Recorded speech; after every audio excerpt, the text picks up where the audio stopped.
Hello friends, Sayantika cooking চ্যানেলে আপনাদের সকলকে স্বাগত। আশা করি সকলেই ভালো আছেন।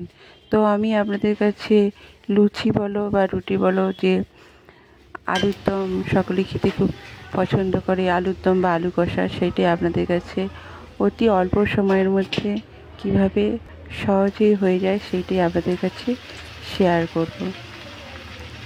লুচির সাথে আলু কষা তো একদম কথাই নয়, দারুণ লাগে। তো আসুন দেখি, শুরু করি।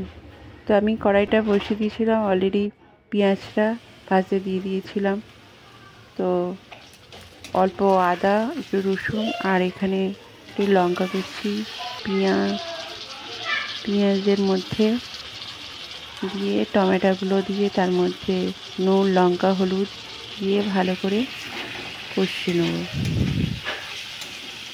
ভালো করে কষানো হয়ে গেলে এখানে আমি অবশ্যই আলুগুলোকে সেদ্ধ করে রাখবেন নুন দিয়ে। তখন এই আলুগুলো নুন দিয়ে ভালো করে সেদ্ধ করে রেখেছিলাম, সেইটা ওই কষানোর মধ্যে ভালো করে দিয়ে দেবো।